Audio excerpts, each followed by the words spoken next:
Bonjour à tous, bienvenue à Politique Matin. Nous sommes ensemble pendant une heure pour faire le tour de l'actualité politique et la commenter. Une actualité marquée par, bien évidemment, Florence Cassé, libérée, beaucoup d'émotions, mais aussi des questions. Le Mali avec des frappes aériennes autour de la ville de Gao et une partie des islamistes d'Ansardine qui parlent de solutions, qui demandent une solution pacifique.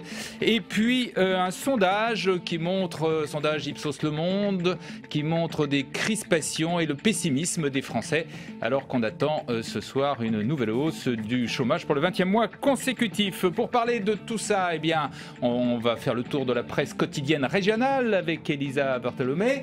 Et puis, on va parler du Royaume-Uni dans Vue d'ailleurs, la rubrique du vendredi avec Katia Gilder, puisque vous savez que David Cameron évoque la sortie du Royaume-Uni de l'Union européenne. Le débat du jour, il opposera Geoffroy Didier, secrétaire national de l'UMP, et Pascal Popelin, député socialiste de Seine-Saint-Denis. Et puis à 9h, eh bien, nos éditorialistes seront là. Ça va faire du bruit. Tout de suite, les images du jour avec Florence Cassé, accueillie un peu comme une star hier à l'aéroport de Roissy. Après 7 années de prison au Mexique, la Française de 38 ans a fait part de son bonheur immense, vous la voyez à l'image, et de sa volonté de profiter de la vie, mais aussi de défendre son innocence. La Cour suprême du Mexique a annulé sa condamnation à 60 ans de prison pour enlèvement, estimant que ses droits fondamentaux ont été violés au cours de la procédure judiciaire, marquée notamment par un montage policier. Mais la polémique continue au Mexique où le journal El Universal écrit que la Française s'en va libre mais pas innocente. Florence Cassé sera reçue ce soir à 19h par le président Hollande qui a salué sa libération. Nicolas Sarkozy, très ému et très heureux selon ses propres mots, la rencontrera également très vite.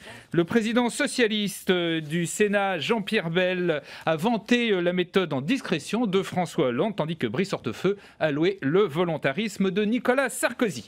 Des images encore au Mali, cette fois-ci avec l'aviation française qui a mené des raids aériens au sud de Gao, au moment où des islamistes touaregs issus du groupe armé Ansardine créaient un nouveau mouvement prônant une solution pacifique au conflit.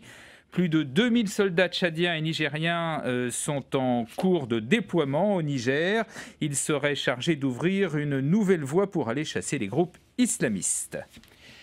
Encore des mauvais chiffres du chômage attendus aujourd'hui pour le mois de décembre. Il devrait marquer le 20e mois consécutif de hausse. Sur les 11 premiers mois de 2012, on comptabilise plus de 270 000 demandeurs d'emploi supplémentaires sans aucune activité.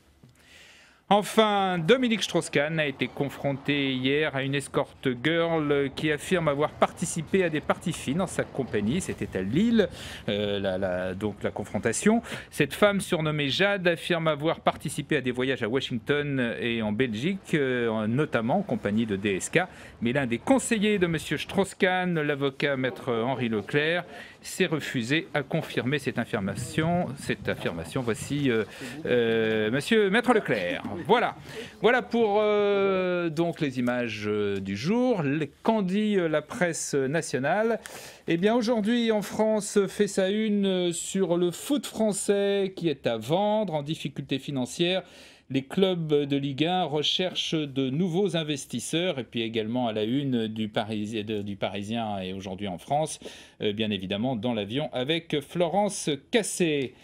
Libération fait sa une sur Bernard Tapie et le Crédit Lyonnais. La Tapie Connexion, une série de perquisitions a eu lieu hier visant à déterminer si l'homme d'affaires a bénéficié de des soutiens de Sarkozy ou Lagarde lors du versement par l'État de 400 millions d'euros. Le Figaro, deux titres à la une. La taxe à 75%, le casse-tête de Hollande. Après la censure de cette mesure phare du candidat socialiste par le Conseil constitutionnel, le gouvernement cherche toujours la bonne formule. Et puis une partagée donc avec Florence Cassé, 7 ans après la liberté. La Croix s'intéresse au mariage pour tous. Pourquoi ils défendent le mariage pour tous? Les partisans de l'ouverture du mariage et de l'adoption aux couples de même sexe vont à leur tour manifester dimanche à Paris. Et puis un éditorial de Dominique Quignot respect mutuel pour la Croix. Totalement différent. L'Humanité s'intéresse aux contrats précaires, la grande arnaque, la taxation des contrats courts, clé de voûte de l'accord CFDT MEDEF n'améliorera pas la sécurisation de l'emploi. Notre démonstration, c'est celle de l'Humanité. Voilà pour l'UMA. Et puis, journaux quotidiens économiques, Les Échos, la grande panne de l'assurance vie. L'assurance vie française a essuyé une collecte nette négative de 3,4 milliards d'euros en 2012. Les Échos qui indiquent également que la compétitivité s'améliore dans les pays de la zone euro soumis à l'austérité. Enfin, on est vendredi, il y a donc la Tribune qui fait sa une sur les PME. Mais si on vous aime, depuis la révolte des pigeons, les entrepreneurs tiennent la vedette.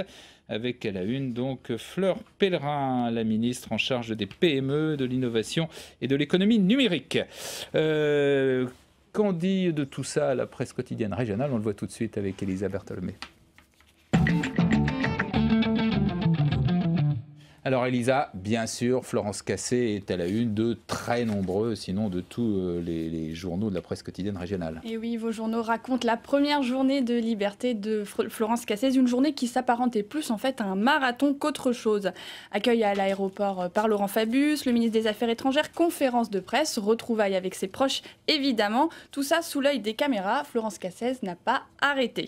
La Charente Libre a recueilli les confidences d'une amie de l'ex-détenu. Cette Charentaise de 38 ans, hôtesse de l'air, a rencontré Florence Cassé pour la première fois en 2011, après lui avoir écrit une lettre. Et grâce à son métier, elle a pu lui rendre souvent visite entre deux escales. Elle raconte « Je lui apportais des affaires, surtout de la peinture et des tableaux dont elle avait besoin pour s'évader un peu de sa situation. La dernière fois qu'elle l'a vue, c'était il y a 10 jours. Quand je suis partie, dit-elle, j'ai pris la prison en photo en espérant que je venais là pour la dernière fois. » Eh bien, ça a été le cas. Et oui, Florence Cassé est libre, mais déjà une polémique voit le jour. Qui de François Hollande ou de Nicolas Sarkozy a été le plus décisif dans la libération de la Française? Vos éditorialistes ne se privent pas du tout pour condamner ces vaines discussions. Pitoyable, s'exclame Yann Marek dans le Midi Libre, balançant entre récupération partisane et déclaration dégoulinante. Notre personnel politique ne cherche qu'une chose, la première place sur la photo. C'est à pleurer et à désespérer, ajoute l'éditorialiste. Même son de cloche. Il est très remonté dedans. Et oui, et ça continue dans la Charente Libre. Tous ne l'ont pas, on a entendu quelques voix, mais quand même, ça n'a pas été le débat principal hier. Mais enfin bon. Mais pour lui, oui, pour la Charente Libre aussi, puisque c'est une minable polémique malheureusement classique, s'exclame Dominique Garot, qui ajoute que Florence Cassé a elle-même clos le dossier en déclarant « Je leur dois beaucoup à tous les deux ». Voilà, ça c'était pour Florence Cassé. Une autre nouvelle est une bonne nouvelle, c'est la baisse du nombre des tués sur la route en 2012. On est descendu, je crois, à 3600 et quelques. C'est le meilleur chiffre depuis 1948. Exactement, c'est Manuel Valls qui l'a annoncé hier, le ministre de l'Intérieur, lors de la présentation du bilan de la sécurité routière. Les détails sont dans le progrès, comme vous le disiez, pour la première fois depuis 1948, date à laquelle ont été créés le comptage des nombres de victimes sur les routes. La barre est en dessous des 3700 victimes de la route. Et autre annonce du ministre de l'Intérieur, le report s'inédié de l'obligation d'avoir un éthylotest dans sa voiture. Une décision qui ne réjouit pas l'entreprise Aerothèse Contralco, leader européen de la production d'éthylotests. C'est le Midi Libre qui nous le raconte. En prévision de l'afflux de commandes, l'entreprise avait embauché 230 personnes supplémentaires. Et donc Contralco s'inquiète. Son président prévient, si la mesure est supprimée, nous aurons investi de l'argent pour rien et nous ne pourrons pas consolider les derniers emplois. Une décision qui est selon lui inadmissible et incompréhensible. On ne délocalise pas, on fait travailler des gens d'ici sur un territoire où le chômage est important, ajoute le chef d'entreprise. Le chômage, malheureusement, pour le 20e mois consécutif, selon toute vraisemblance, on va en annoncer ce soir une nouvelle hausse. Et oui, pourtant, les ministres se mobilisent quand même pour tenir la promesse de François Hollande et se mobilisent pour l'emploi. Pas moins de 3 d'entre eux seront aujourd'hui à Toulouse pour faire de grandes annonces en matière d'emploi. C'est la dépêche du Midi qui le raconte. Un commissariat à l'énergie atomique et aux énergies alternatives va être mis en place dans la Ville Rose. Objectif, nous apprend Geneviève Fioraso, la ministre de l'Enseignement supérieur et de la Recherche, mettre un savoir-faire au service des entreprises et au final la recherche technologique au service de l'emploi. Alors emploi toujours, et cette enquête révélée par beaucoup de vos journaux, dont notamment Le Progrès, alors que 3 millions de personnes sont au chômage, comme vous venez de le dire, des métiers peinent à trouver des candidats. Je vous en donne quelques exemples. Ingénieur informatique, Tournoyeurs, fraiseurs ou encore chaudronniers sont en manque de personnel, des métiers essentiellement industriels, alors qu'à l'inverse, carton plein pour les hôtesses de caisse, les secrétaires et les assistants de ressources humaines. Alors, commentaire d'Antoine Latan, éditorialiste aux Dernières Nouvelles d'Alsace, la France cultive avec une passion morbide son propre paradoxe, avec l'obsession du bac et des diplômes universitaires, son mépris discret pour l'apprentissage, la société française s'est gravée dans le crâne, idées fausses, préjugés conservateurs et résistance éperdue au changement. Et bien tout ça c'est bien vrai. On termine par une note nostalgie. Et oui, c'est le populaire du centre qui nous l'apprend, le franc. Et oui, notre ancienne monnaie fait de la résistance. À Limoges, certains commerces et supermarchés continuent de pratiquer le double affichage euro-franc pour le plus grand plaisir des consommateurs. Ouais, surtout, on a du mal de faire la conversion nous-mêmes dans la tête, c'est pas simple. C'est surtout les personnes âgées qui apprécient. Merci. Par exemple, je disais pas ça pour vous, Gérard. Par exemple, Christiane, 74 ans quand même, qui continue de multiplier par 7 chaque prix affiché en euros et qui convertit toujours en anciens francs. Alors 10 000 francs, ça fait pour elle une idée... Allez-y. 1 million d'anciens francs, ah, mais... quand même. Ou même Marie, une autre retraitée, 1500 €, une autre retraitée qui constate que avec le double étiquetage que les prix augmentent bel et bien. Alors, est-ce que c'est une pratique obsolète? Pas si sûr que ça, puisque selon un sondage, 62% des Français regrettent notre monnaie historique. Eh ben voilà. Merci Elisa. Vue d'ailleurs dans une seconde. Alors Katia Gilder, vous êtes intéressée à David Cameron, le Premier ministre britannique, donc qui menace d'une certaine façon, enfin qui dit clairement qu'il demande des adaptations à l'Europe et il annonce un référendum pour 2017 pour savoir si le Royaume-Uni reste ou non dans l'Union européenne. Oui, cette phrase fait le buzz partout en Europe. Si les conservateurs remportent les prochaines élections générales, eh bien... je renégocierai les conditions d'adhésion de la Grande-Bretagne, du Royaume-Uni même à l'Union européenne et j'organiserai un référendum pour savoir si notre pays doit y rester. Voilà les paroles du chef Tory qui font évidemment la joie de la presse anglaise. Vous voyez une flopée de titres avec des réactions passionnées. Le sérieux Guardian se livre lui à une anatomie complète de ce discours sur l'Europe. Le in-out référendum est analysé, décortiqué, commenté, mis en perspective. Alors pourquoi un pari aussi fou? Eh bien parce que Cameron a voulu donner des gages à la fois à l'Union européenne qui le presse d'en faire plus, mais aussi aux eurosceptiques qui, on le sait, sont de plus en plus nombreux au sein du Parti conservateur, écrit en substance le quotidien. Satisfaction générale donc chez les eurosceptiques. L'impensable est maintenant réalité. Le Royaume-Uni aura son référendum, se félicite le Daily Express, parti en croisade, vous le voyez, pour la tenue de ce scrutin. David Cameron a l'occasion de rester dans l'histoire comme un grand Premier ministre en affirmant que l'avenir du Royaume-Uni se trouve en dehors de l'Union européenne. Tiens donc, dans le camp des europhiles, on estime au contraire que David Cameron joue un jeu très dangereux, un jeu risqué avec l'économie britannique. C'est notamment l'avis de Tony Blair, l'ex-hôte du 10 Downing Street, qui estime qu'en utilisant cette arme du référendum, eh bien, son successeur s'est mis un pistolet sur la tempe. Et comment on réagit cette fois-ci dans les autres pays, c'est-à-dire en Europe? Comment réagit la presse? On réagit beaucoup, ça fait évidemment le buzz, mais vous savez, Gérard, venant de Londres, qui nous a habitués à sortir son veto dès qu'une décision européenne menace ses intérêts, eh bien, ça n'étonne plus vraiment. Alors j'ai retenu quelques titres, notamment le Die Welt allemand, qui estime que c'est un mauvais calcul et un jeu dangereux, mais que quand même David Cameron met le doigt sur les plaies de cette Europe sclérosée technocratique qui se construit de plus en plus sans l'assentiment des peuples. Le Royaume-Uni est une mariée un peu réticente pendant ses 40 ans de noces avec l'Europe. Parole d'Alexander Stubb, chef de la diplomatie finlandaise dans le Sanomat d'Helsinki, qu'on m'a évidemment traduit. Mais l'Union ne va quand même pas être à la merci de ces eurosceptiques. Ça s'est lu dans El País. El País, le quotidien espagnol qui rappelle l'avertissement de Washington qui préfère avoir des rapports avec Londres via une Europe solide. Et si ce discours était finalement un plaidoyer pour le maintien du Royaume-Uni dans l'Europe? On peut voir les choses comme ça aussi. Les Anglais, oui, sont suffisamment, je ne vais pas dire tordus, mais enfin, parfois perdent.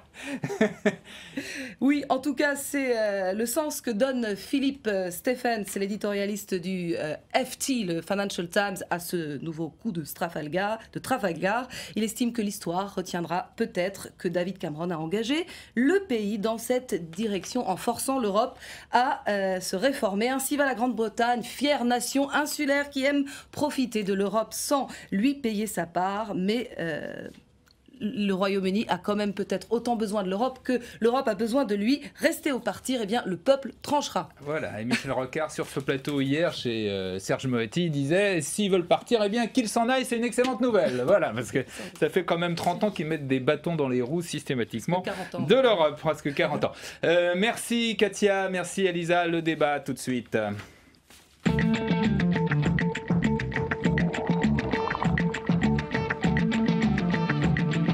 Bonjour messieurs.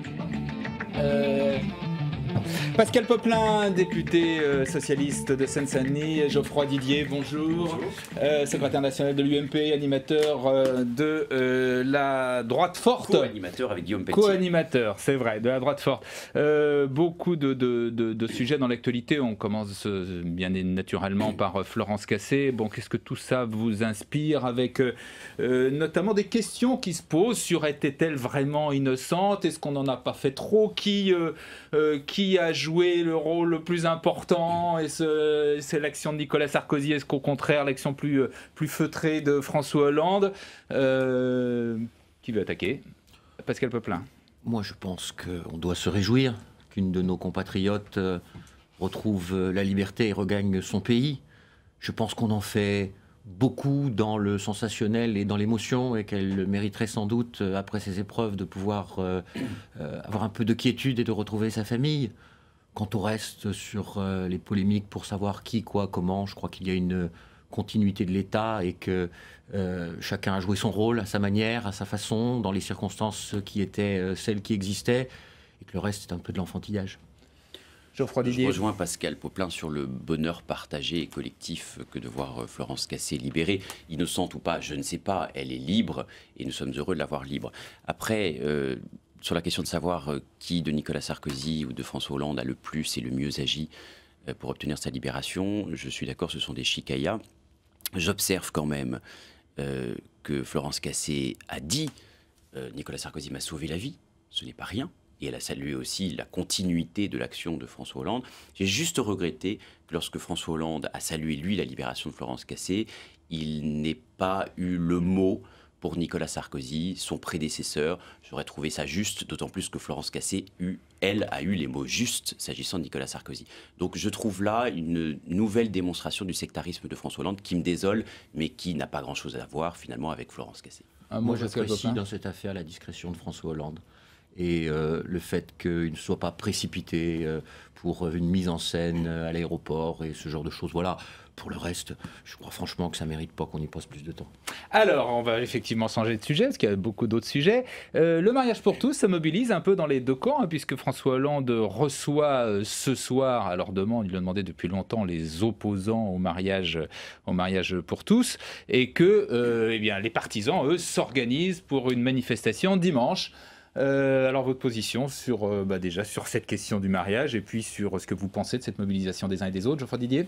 Bon, d'abord, c'est pas parce qu'on est contre ce projet de loi qu'on est homophobe ou qu'on est... Vous êtes clairement contre, quand même. Oui, on est contre ce projet de loi qui a été vraiment mal ficelé, mal préparé. On nous a parlé de liberté de conscience des mères, puis finalement plus de liberté de conscience des mères. On nous a parlé de PMA, finalement plus de PMA.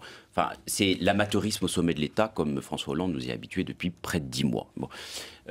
Alors, c'est pas parce qu'on est contre ce projet de loi qu'on est contre le fait de donner plus de droits aux couples homosexuels. Et ce n'est pas parce qu'on est contre ce projet de loi qu'on est homophobe. Parce que pour éviter les caricatures dans lesquelles parfois les pro-projets de loi veulent nous enfermer. Je suis heureux que pour une fois François Hollande finalement se décide à recevoir Brigitte Bardot et la délégation. Ça, je trouve que ça a pris un peu de temps, mais bon, en même temps, mieux vaut tard que jamais. Et puis après, je trouve que, comme a dit Christiane Taubira, il s'agit d'une réforme de civilisation. Eh bien moi je dis tout simplement aux élus de gauche, je dis à François Hollande, je dis au gouvernement qu'une civilisation vaut bien un référendum. Pascal Popelin. Sur cette question du référendum, pour commencer, très clairement, la Constitution ne permet pas de le faire.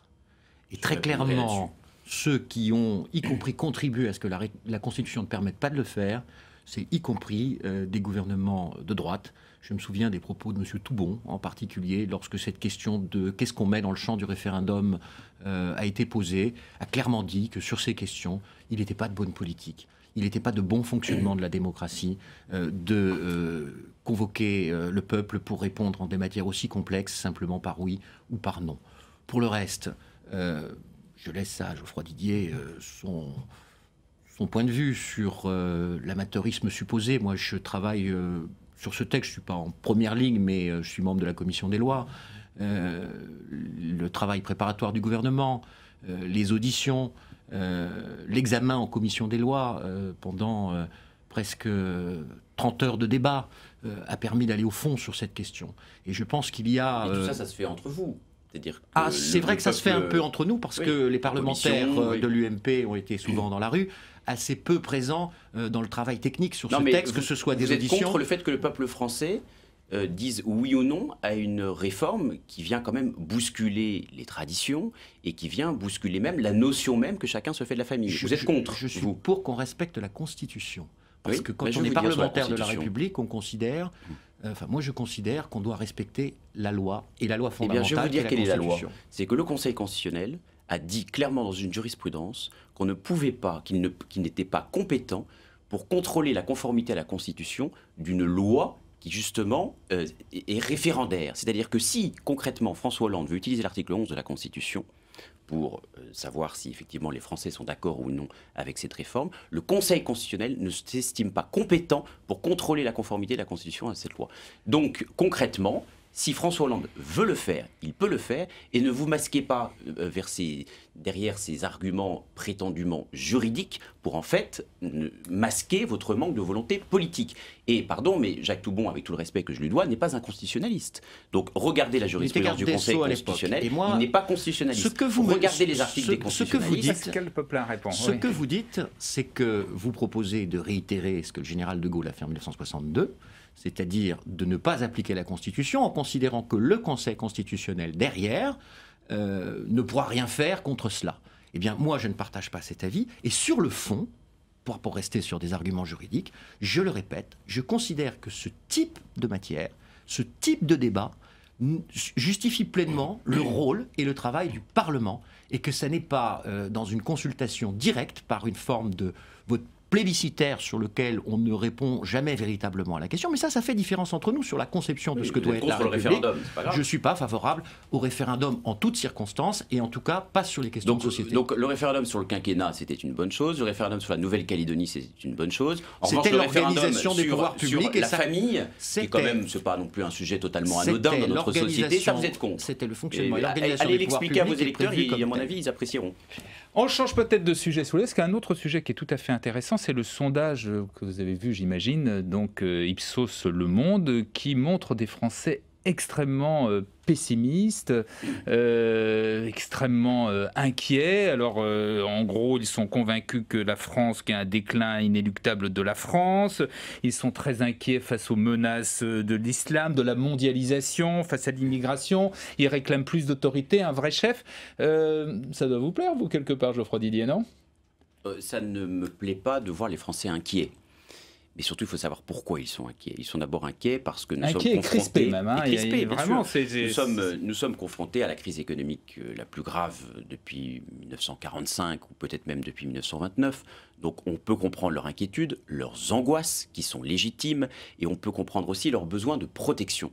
Mais ils sont inquiets aussi parce qu'ils voient, pardon de le souligner, le fait que François Hollande avait promis plus de justice et en fait augmente la pression fiscale. Et la pression fiscale, elle n'est pas seulement augmentée pour les plus riches, elle est aussi augmentée pour les classes moyennes, elle est augmentée pour les retraités qui vont se voir imposer une taxe additionnelle de 0,3%, elle est augmentée pour tous ceux qui veulent travailler, qui font des heures supplémentaires, et ils sont près de 10 millions à faire des heures supplémentaires, et François Hollande a refiscalisé ces heures supplémentaires, ce qui est absurde, ce qui décourage le travail, comme on décourage l'initiative et l'audace et tous ceux qui créent des richesses dans ce pays. Donc ils sont inquiets aussi de voir qu'on ne leur fait pas confiance et qu'on est là pour les pressurer fiscalement. Donc il y a la crise d'un côté, le contexte économique, et puis effectivement il y a le contexte politique avec le climat de défiance qu'impose François Hollande aux Français avec une pression fiscale et surtout, ce qui est encore plus préoccupant, une absence de cap et de vision. Pascal Popelin. Moi, je trouve la dialectique de Geoffroy Didier intéressante puisqu'il considère que le résultat de cette enquête, c'est simplement la conséquence de 8 mois de gouvernement. Écoutez-moi bien, j'ai dit les deux. De la gauche. Cette enquête, elle révèle la réalité de ce que pensent nos concitoyens.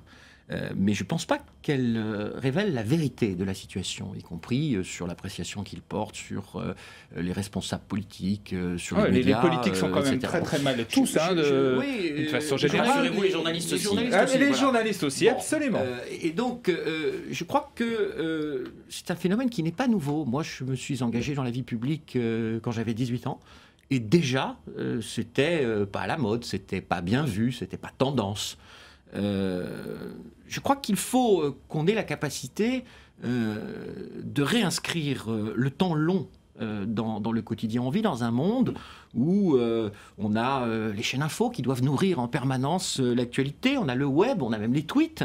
Et donc, la vie publique a tendance à être saturée en termes d'espace médiatique avec un thème qui chasse l'autre, qui finalement est assez peu propice à la réflexion, au suivi, à l'approfondissement.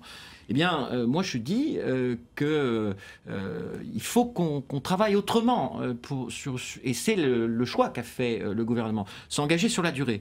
Vous savez, ça n'est pas en 24 semaines de travail parlementaire qu'on corrige une trajectoire qui a été menée pour ce pays au cours de plus de 500 semaines. Et je terminerai sur cette remarque par une formule qui montre que tout ça n'est pas nouveau, puisque Jean Jaurès disait déjà, c'est à nous de fatiguer le doute du peuple par la persévérance de notre dévouement. Le déclin, quand les Français disent le déclin est inéluctable, vous en pensez quoi ? C'est quand même tragique. Non, parce que là, c'est pas envie de partager. C'est pas là, seulement François Hollande, c'est vraiment un sentiment de... J'en conviens, même si je regrette que pour Jean Popelin, en 24 semaines, ce ne soit pas suffisant pour donner un cap et une vision, parce que justement, les Français attendaient. On nous a dit le changement, c'est la priorité en direction de la jeunesse, la priorité en direction de Pascal Popelin, pardon. Et Jean Popelin doit être tout aussi sympathique que vous. Le changement, c'est maintenant. Mais ça fait 24 semaines que c'est maintenant. C'est pour quand le changement concrètement ? Il est engagé, excusez-moi, c'est justement cette question de temps. De l'idéologie permissive des salles de shoot, si vous imaginez qu'il suffit, alors que les Français nous disent qu'ils ont besoin d'autorité et de protection. Vous savez, tout ce qui est excessif est insignifiant. Les débats qu'impose la gauche, ce sont des débats notamment sur l'idéologie permissive, avec cette histoire de salle de shoot. Je donne un exemple concret pour les téléspectateurs. Eh bien, justement, dans cette étude, il est dit que les Français ont besoin d'autorité, ils ont besoin de chefs, ils n'ont pas besoin de permissivité. De la lorgnette, c'est ce que vous êtes en train de faire. Le débat a été lancé par le gouvernement. Le rétablissement des finances publiques dans la politique par la preuve, comme dit le rétablissement des finances publiques que vous avez dégradé, la priorité à l'emploi, avec les emplois d'avenir, avec le contrat de génération, avec la sécurité. Non, ce n'est pas des mots, ce sont des lois, ce sont des réalités, et en ce moment, ce sont des emplois qui sont en train d'être créés. Mais concrètement, on va prendre un exemple aussi concret pour le téléspectateur. Il y a un pacte de compétitivité de 20 milliards d'euros, financé par 10 milliards d'euros de baisse de dépenses publiques. Est-ce que vous pouvez nous citer aujourd'hui 2-3 exemples devant les téléspectateurs de baisse de dépenses publiques qui permettent de financer 10 milliards d'euros, qui permettront de financer les chocs de compétitivité? Je ne vais pas vous refaire le coup de Mitterrand, mais je ne suis pas votre élève. Non, mais donnez des exemples aux téléspectateurs qui, eux, sont vos professeurs. Mais le budget de l'État, qui sont vos électeurs. Le budget de l'État, il a été voté. Non, mais donnez des exemples concrets. Vous êtes un élu de la nation, donnez des exemples concrets aux téléspectateurs. Par exemple, nous avons été obligés de revoir les engagements que la précédente majorité avait pris sur toutes les infrastructures, qui existent dans ce pays, canaux, autoroutes, trains, etc. Donc on baisse les investissements. C'est ça les exemples de baisse de dépenses de l'État? On fait simplement Il est en où sorte l'État qu'il y a des exemplaire, gens, Monsieur Poplin? on fait en sorte simplement qu'il y ait une majorité qui, avant de partir, a dit c'est ma tournée et est partie sans payer l'addition. Bon, d'accord. Et pour Donc, ce qui nous concerne, vos exemples, ils sont quand même les Français jugeront. médiocres, et c'est un peu poussif vos démonstrations. Les Français jugeront. Oui, ils sont en train de juger. Vous avez vu qu'ils estiment que Nicolas Sarkozy serait 2 fois plus efficace que les Français François Hollande. jugeront Ça y est, ils ont au déjà jugé. résultat pour savoir si nous avons rétabli l'équilibre des comptes publics. On en est déjà au temps des résultats, pas encore au temps du bilan, mais déjà au temps des Vous nous avez résultats. laissé un pays avec un déficit budgétaire de plus de 5%, et nous sommes en train de rétablir ça. Alors, Et pour cela, vous attendez, parlez pas en même temps, ce qu'on comprend plus. Et de toute façon, Poplin. on arrive au terme de ce débat. Simplement, en un mot, hier, Arnaud Montebourg a dit que compte tenu des difficultés de la situation de Renault, etc., ce serait un bon symbole que Carlos Ghosn baisse son salaire. Vous êtes d'accord ou ça vous paraît Oui, mais pour reprendre l'expression de M. Poplin, c'est aussi faire la politique industrielle par le petit bout de la lorgnette. Et Pascal Poplin? Les symboles, ça a toujours son sens, mais moi, personnellement, je suis plutôt pour les grandes directions et les résultats. Et quand on a un mandat de 5 ans, on juge au bout des 5 ans si c'était mieux à la fin qu'au début ou pas. Donc le changement, c'est plus maintenant, en fait. C'est dans 5 ans. Le changement, c'est tout le temps. Merci, et c'est monsieur pour Poplin. 5 ans. Merci Pascal Poplin, merci Geoffroy Didier. Nos éditorialistes vont rentrer dans le studio. Merci.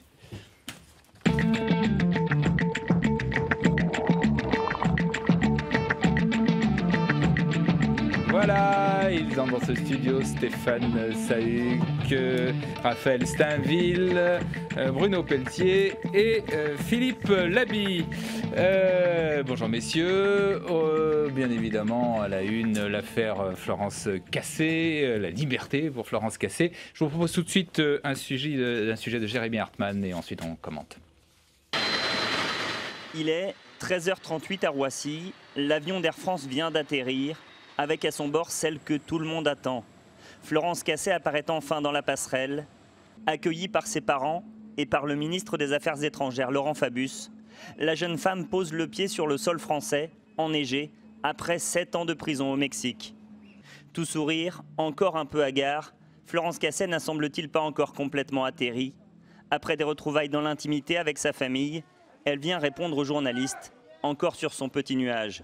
Je l'ai rêvé 10 000 fois, j'en rêvais, je me réveillais en pleurant, avec beaucoup d'émotions. Je pensais pas tenir, je pensais être en train de pleurer, en disant merci, en ne trouvant pas mes mots. Et je me trouve finalement très sereine, demasiado, trop, et très heureuse. En l'espace de 24 heures, la Française est passée par tous les sentiments. Elle qui était encore incarcérée dans sa cellule à l'annonce de sa libération, dit maintenant vouloir pardonner. La rage, la colère, la haine, tous les sentiments que j'ai pu connaître les premières années et qu'il a fallu que je me libère, moi, petit à petit. J'ai profité de ces 7 ans pour travailler sur moi-même, me pardonner le fait de ne pas avoir vu, le fait de ne pas savoir, les faits qu'on m'a toujours reprochés, pardonner aux gens leur ignorance, pardonner à ceux qui me culpabilisaient, à ceux qui me jugeaient sans connaître le dossier. Après le feu des projecteurs, Florence Cassé s'est reposée en famille, une famille admirative de ce qu'a supporté la jeune femme. Quelqu'un d'extraordinaire, de très fort. Et là, de cette conférence, en plus, il a ressorti une vraie sérénité. Voilà, je pense qu'elle a maintenant toutes les clés en main pour œuvrer comme elle le souhaite et en toute beauté dans sa nouvelle vie. Vous avez ressenti quoi, vous? C'est indescriptible, c'est une émotion. Elle est là et... C'est un soulagement incroyable. Aujourd'hui, Florence Cassé sera reçue à l'Élysée par le président de la République. L'épilogue de 7 ans de bras de fer juridique et diplomatique. Voilà, beaucoup d'émotions, tout le monde est heureux et en même temps, certains trouvent qu'on en fait un peu trop, que certaines questions ne sont pas posées. Qu'est-ce que vous pensez de tout cela ? Philippe Laby. On peut, en effet, notamment, c'est vrai qu'elle a été donc libérée après ces 7 années qui ont été un calvaire et donc il fallait une ascèse incroyable. D'ailleurs, elle en témoigne avec beaucoup de sang-froid, je trouve quand même. Mais quand même, sur le fond, la question de savoir si on en fait trop ou pas assez, Il y a des choses en suspens. Déjà la question de l'innocence qui reste aujourd'hui pas avérée, quoi qu'on dise. Et on a du mal, nous, journalistes, à la traiter ou à l'évoquer sans être jugés, soit politiquement partisans ou politiquement incorrects. Donc ça pose une question quand même, parce que on ne connaît pas encore aujourd'hui la réalité de ce qui s'est passé. Et je le dis avec tact, parce que je pense qu'autour de cette table, personne ne sait réellement si, par exemple, son ex-compagnon qui n'a pas été jugé était coupable ou pas. Enfin bon, voilà. Coupable d'enlèvement. D'enlèvement. Voilà, donc je suis prudent, mais néanmoins, donc ça c'est un point quand même sur lequel on a du mal à se prononcer. Et effectivement, il y a une émotion très forte à chaque libération d'otages. Il y a une émotion très forte, mais on reste. Est-ce qu'elle est juste? Est-ce qu'elle est disproportionnée par rapport à d'autres otages? Au fond, certains rappellent qu'il y a 2200 Français qui sont retenus prisonniers quelque part dans le monde. Sont condamnés à mort. Donc voilà, donc on reste dans une pour terminer là-dessus, on reste dans une. À la fois évidemment, on est tous émus, bouleversés par son attitude et son courage, et en même temps un peu. Il y a une forme de décalage aussi par rapport à la réalité de la vie de bien des otages, notamment. Oui, effectivement, on peut regarder ce retour sous deux angles, c'est-à-dire il y a cet angle un petit peu où on est content parce que c'est toujours difficile de voir un de ses ressortissants, on se sent un petit peu plus, comment dire, vraiment avec elle, évidemment. Mais il y a ces interrogations qui subsistent, auxquelles on ne peut pas répondre parce qu'on ne connaît pas le dossier, qu'il est extrêmement complexe. Voilà, aujourd'hui, c'est vrai qu'il y a, si on regarde la presse, je regardais un petit peu tout à l'heure la presse mexicaine, qui est assez dure envers nous, et assez dure après avoir vu les images de retour où ils ont l'impression qu'on l'a accueillie comme une héros, alors que pour eux, elle reste encore, entre guillemets, condamnée, même si elle est sortie. Donc ça va être un débat de juristes, j'imagine, qui va commencer, en tout cas ici en France, et qui a déjà commencé hier. Donc voilà, donc c'est un petit peu les deux positions. D'ailleurs, je trouve intéressant qu'on ait utilisé le mot otage, parce que c'était quand même pas une otage, même si moi, pareil, sans me prononcer sur le fond de l'affaire, vu que la justice a pas réussi à trancher, je pense qu'elle était tout de même victime, et c'est ça qui a justifié, on va dire, l'intervention de la diplomatie, d'un véritable déni de justice dans la manière dont son cas là-dessus, tout le monde, je crois, est d'accord. Il y a eu les procédures, le respect de la présomption d'innocence n'ont pas vraiment été appliqués. C'est ce point-là, uniquement, au-delà de tout le reste, qui justifie les interventions successives de la diplomatie française et du président pour demander sa libération. Moi, s'il y a quelque chose, je comprends un peu les réserves de certains, mais dans ce qui s'est passé aujourd'hui, on salue le rôle de Nicolas Sarkozy, on salue le rôle de François Hollande, mais il y a un autre acteur qui a été aussi décisif dans la libération de Florence Cassé, c'était l'Église, et notamment Benoît XVI, et qui, avant de s'engager, mais avec toute une énergie assez incroyable,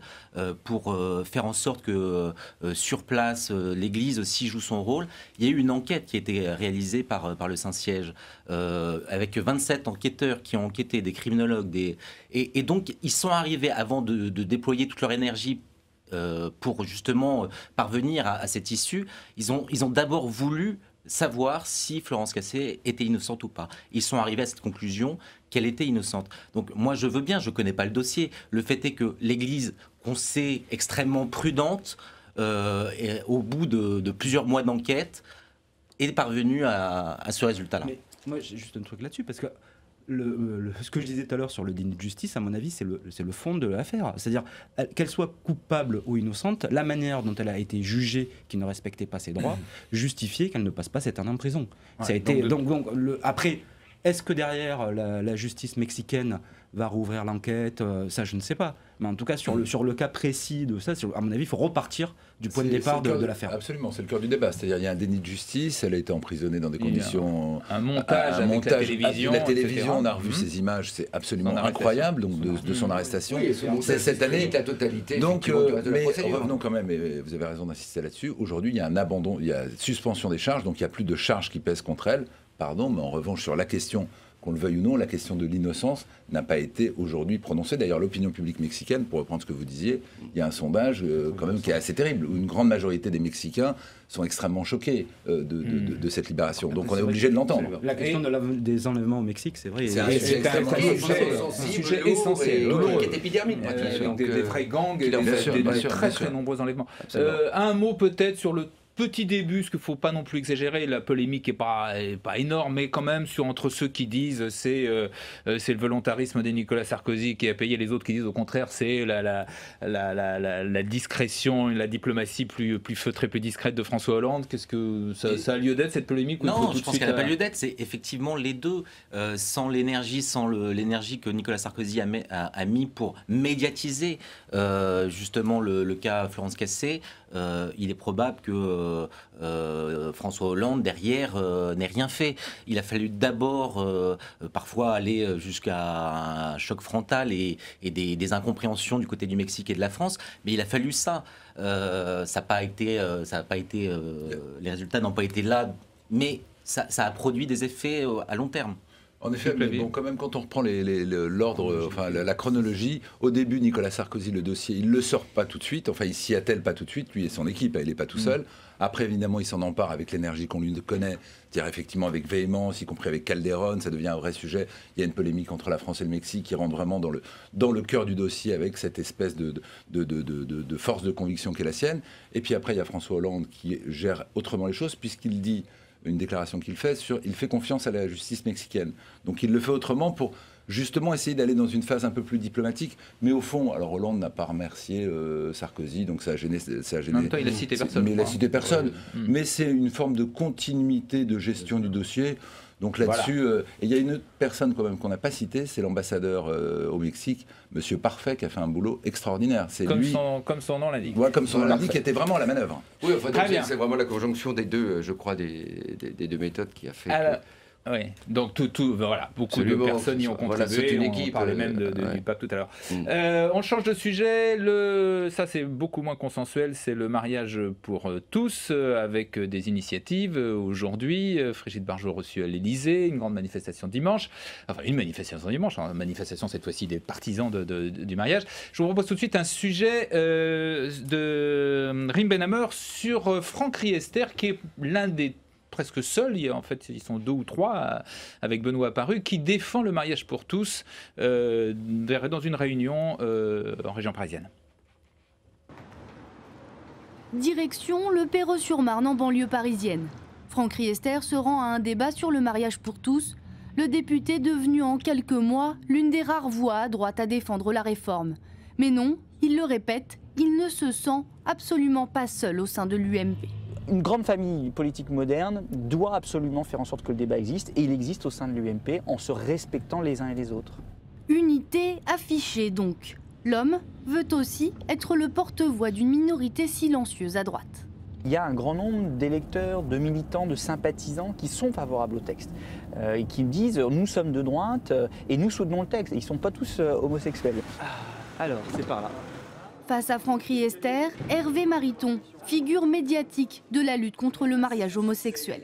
Je pense que l'on prend avec cette évolution un risque sur le modèle familial. Le texte qui est proposé aujourd'hui ne précise pas qu'on va ouvrir la GPA aux homosexuels et aux hétérosexuels, ne précise pas qu'on va ouvrir la PMA. Non, c'est faux. C'est faux de dire. Dans la salle, une centaine de spectateurs, majoritairement de droite et opposés au mariage pour tous. Le débat est animé. Comment demain on pourra expliquer à un père qui a envie d'épouser sa fille au nom de l'amour, un mariage avec plusieurs femmes au nom de l'amour, comment on pourra leur dire écoutez, on a dit oui au nom de l'amour une fois et maintenant on ne peut plus dire oui au nom de l'amour. Franck Riester ne relève pas, lui qui a fait officiellement son coming out il y a 1 an. Il faut essayer de traiter par un peu le mépris ce type de propos, parce que ce qu'attendent parfois les personnes qui les prononcent, c'est qu'il y ait de la polémique et que cette polémique puisse amalgamer les sujets. Le débat à l'Assemblée débute mardi prochain. Le député défendra son opinion à la tribune lors de la discussion générale. Alors, vos réactions sur ce qu'on vient d'entendre. La position de Franck Riester, là, elle est un petit peu ce que reflète là aujourd'hui, je dirais, un petit peu la pensée de beaucoup de gens. À savoir que malheureusement, il y a eu cet amalgame qui a été fait, mariage pour tous, PMA qui a été mis en même temps. Beaucoup de gens sont pour le mariage homosexuel et ont été bloqués par la PMA. Et ce qui fait que immédiatement, ça a clivé le débat et on n'a pas pu l'ouvrir et discuter. Alors que si aujourd'hui, dans l'opinion, c'est pas vraiment, il n'y a pas d'homophobie pour ceux qui disent qu'ils sont contre ou qui sont pour. C'est ce qui découle, ce qui crée la polémique aujourd'hui, c'est ce débat. C'est sauf que la PMA elle a été sortie du texte. Et la PMA, oui, mais elle était sortie après. Donc au départ, immédiatement, elle a tout de suite clivé et du coup les gens se sont bloqués, ce qui est un petit peu dommage aujourd'hui. Je serais un peu plus nuancé quand même. On sent quand même à travers les propos qui ont été tenus là, des orateurs, il y a une espèce de syllogisme entre le mariage pour tous, après tout est possible quelque part, donc ça laisse à penser qu'il peut y avoir une tendance homophobe quand même dans la société française avec ce débat-là et la manière dont il est traité, que ce soit par la droite ou par la gauche du reste, même aussi par l'Église catholique dans certains cas, pas toute l'Église catholique bien évidemment, mais dans certains cas. Donc quand même le débat, c'est un débat de crispation, c'est aussi un peu un chiffon rouge, c'est un débat très politique de la part d'Hollande, hein, c'est une manière de cliver, ça on l'avait déjà dit ici, donc c'est pas une découverte. Donc de ce point de vue-là, c'est réussi, mais attention à ce que ça ne... On va parler du sondage après, que ça n'amène pas la société à nouveau à se crisper sur ce type de sujet, parce qu'au fond, aujourd'hui, les mœurs et les gens sont plutôt favorables au mariage pour tous, mais il y a quand même le côté, on sent ces questions de bistrot, enfin, où il y a des relents un peu homophobes, où on mélange tout. Enfin, je veux dire, après tout, c'est quand même... mais je crois que le sujet, c'est quand même pas l'homophobie. Là, en l'occurrence, on parle de bouleversement. Non, il y a un danger, mais c'est aussi la maladresse de... le mariage pour tous, c'est une construction qui ne veut rien dire en soi. La gauche a toujours été très habile à inventer des concepts. Là, c'est vrai que c'était tellement fourre-tout qu'on en arrive à ce genre de dérapage. Mais non, mais je crois que ce qui est intéressant, c'est que, contrairement à ce que l'on peut dire, avancer, c'est que la société a énormément évolué sur ce sujet. D'un côté, on le voit sur le mariage homosexuel, elle est plutôt favorable, même avec une assez large majorité. Et dans le même temps, alors qu'il y a 6 mois, 9 mois, les Français étaient également pour l'adoption, on voit qu'au fur et à mesure que les débats avancent, de plus en plus de personnes sont désormais, et donc aujourd'hui il y a une majorité contre. Qu'est-ce que ça signifie pour moi? Qu'est-ce que ça caractérise? C'est contre l'adoption. Donc, dans certains sondages, en tout cas, c'est très partagé. Oui, mais c'est-à-dire qu'on voit qu'au fur et à mesure que les débats avancent, il y a une crispation. Donc, François Hollande, qui devait faire de cette loi une loi festive, consensuelle, je pense que c'est un échec parce qu'aujourd'hui, la société est en train on l'a vu, il y avait plus d'1 million de personnes dans la rue il y a une quinzaine de jours. Entre 340 000 et 800 000, selon c'est très bien, ça ne dupe personne. Arrêtez. Non, mais c'était... Oui, c'est ça qui est drôle, c'est l'éternel débat. Oui. Et je pense qu'un certain nombre de Français qui n'osaient pas dire, contrairement qu'ils étaient contre le mariage homosexuel, parce que justement c'est être immédiatement taxé d'être réactionnaire, homophobe, tout ce qu'on veut, ont trouvé via l'adoption, via la PMA, via la GPA, le moyen de s'exprimer et de dire finalement qu'ils étaient assez mitigés sur un sujet qui je vais mettre les pieds dans le plat parce que je pense que derrière ceux qui refusent le mariage pour tous, il y a une vraie homophobie qui parfois s'ignore, qui parfois n'est pas, on va dire, exprimée et consciente, mais il y a une réelle homophobie qui existe sur le principe que ces gens qui n'ont pas la même orientation sexuelle ne peuvent pas avoir les mêmes droits que les autres. Non, mais disons ça, en fait, il n'y a plus de débat. Soit on est homophobe, soit on est pas. Non, mais je pense que c'est exact. C'est ça qu'il faut poser comme question. Et c'est une question de société. Et quand on parle de mariage homosexuel, moi je suis désolé, il n'y a pas un mariage homosexuel. Il n'y a pas une invention d'un mariage pour les homosexuels. Il y a un élargissement d'un droit à tous les amours autorisés par la loi, donc homosexuels. Je dis ça parce que sinon, après, l'argument derrière de la pédophilie et de la polygamie vont ressortir. Donc je pense qu'il y a un vrai débat là-dessus. Et moi, c'est pour ça que je fais partie dessus, où je pense que les socialistes et le gouvernement a fait une erreur de retirer la PMA du texte. Parce qu'il fallait pousser le débat jusqu'au bout, les contradictions jusqu'au bout. La PMA aujourd'hui est autorisée pour les couples hétérosexuels. Je ne vois pas s'il y a mariage pour tous, pourquoi des couples homosexuels femmes, lesbiennes, ne pourraient pas avoir droit à ce dispositif. Et je dis, avant qu'on me rétorque l'argument, que la PMA n'a rien à voir avec la GPA, qui est donc la... Mais je suis obligé d'y venir. Comment voulez-vous que dans une loi qui se veut fonder sur l'égalité, on inscrive justement une égalité entre les couples homosexuels hommes et les couples... C'est intenable. On ne parlera pas du sondage. Juste un mot sur ça quand même. Parlez pas tous en même temps. Autorisé pour les couples. Juste un mot quand même. Aujourd'hui, les couples homosexuels, enfin les homosexuels, et je rejoins ce point, je veux dire, voilà, ils vivent ensemble, ne sont pas nécessairement mariés, ne seront pas accès. Le fait qu'ils aient accès au mariage aujourd'hui est juste la reconnaissance d'un statut, c'est ce qu'ils demandent. Et au fond, je comprends très bien quand même que derrière ça, il faut quand même regarder de près la société. C'est vrai qu'il y a eu, et il y a de l'autre côté aussi, chez certains homosexuels, des attitudes beaucoup trop radicales, hein, là-dessus il n'y a pas de débat, mais dans certains corps sociaux, et notamment au sein de l'Église aussi, on sent bien quand même dans certains cas des relents homophobes sur la place du couple, la réalité du couple aujourd'hui.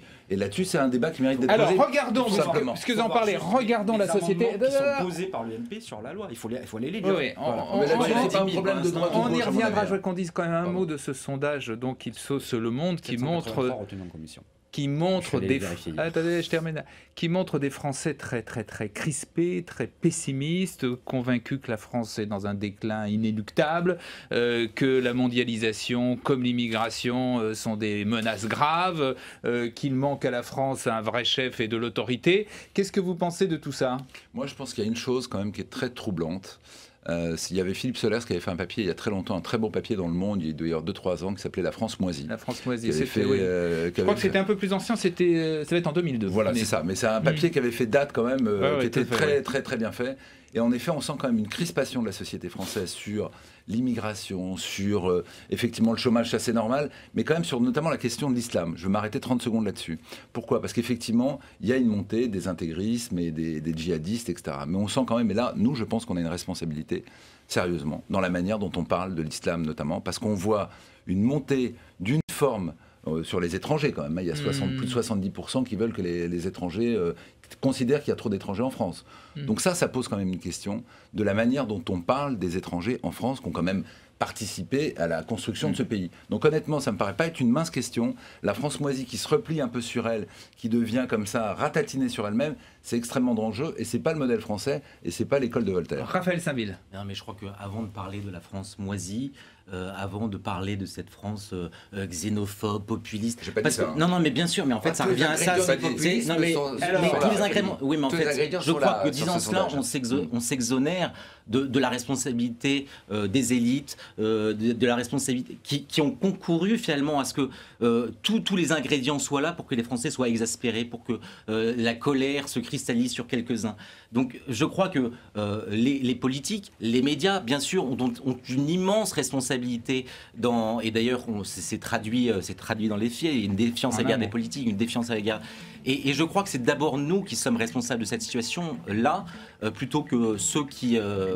Stéphane Sahu, brièvement. Depuis 20 ans, ce sont des politiques qui se ressemblent, qui succèdent. Les gens, les Français ont beau voter à droite, ont beau voter socialiste, ils ont toujours le sentiment à l'arrivée qu'il n'y a rien qui se débloque. Et je pense que ça pose. Et que les politiques, en fin de compte, n'essayent de tirer que de leur intérêt. Enfin voilà, ils peuvent plus grand-chose. Et ça, c'est un vrai problème. Et je pense que la responsabilité du gouvernement de Jean-Marc Ayrault avec François Hollande, c'est justement d'ouvrir une perspective, d'ouvrir autre chose et de donner de l'espoir. C'est cette question-là qui est posée. Sinon, effectivement... La petite musique, l'homme ou la femme du jour, c'est un débat qu'on pourrait continuer longtemps sur effectivement ce sentiment de déclin de la France. C'est Raphaël Saint-Ville.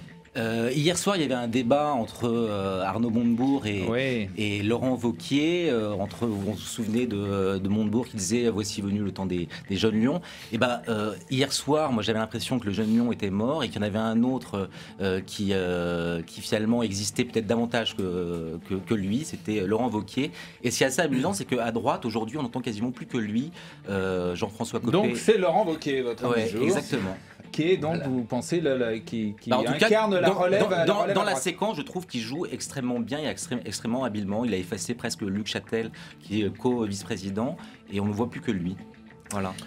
Justement, pour faire écho un peu au sondage dont on parlait trop brièvement sans doute, je conseille à chaque personne qui nous regarde, et j'espère qu'elles sont nombreuses, un livre de Philippe Gabillier qui s'appelle Éloge de l'optimisme aux éditions Saint-Simon, qui est un livre remarquable sur... livre de qui vous avez dit? De Philippe Gabillier, il n'est pas connu. Gabillier, C'est un sociologue qui a fait un très joli petit bouquin de 150 pages sur l'optimisme et sur la manière de vivre un peu mieux et d'appréhender les choses, que ce soit dans sa sphère privée, professionnel, parce que je pense qu'aujourd'hui on a tous un peu besoin de ça. En tout cas, les Français ont besoin d'optimisme, c'est sûr. Oui. Bruno Pelletier. Eh bien, moi, ce serait pour rester dans l'actualité avec une femme qui s'est mise dans une vilaine position, à savoir Olga Sanchez. Dans une vilaine position, à son détriment bien entendu, qui a pris le risque de revoir, qui est la juge de la Cour suprême, qui a pris le risque au Mexique, Très bien, oui. Qui a pris le risque donc au départ de demander l'amparo, c'est-à-dire de partir en appel, enfin voilà, qui a vraiment déclenché ce mouvement qu'il y a eu pour la libération. Quand vous savez qu'au Mexique, aujourd'hui, les hommes d'affaires partent de leur immeuble et vont à leur bureau en hélicoptère pour pas se faire enlever, pour pas se faire tuer, etc., je pense qu'elle a pris un vrai risque personnel et c'est très courageux. Voilà, donc c'est la femme que je voudrais mettre. Voilà. Juge. Oui.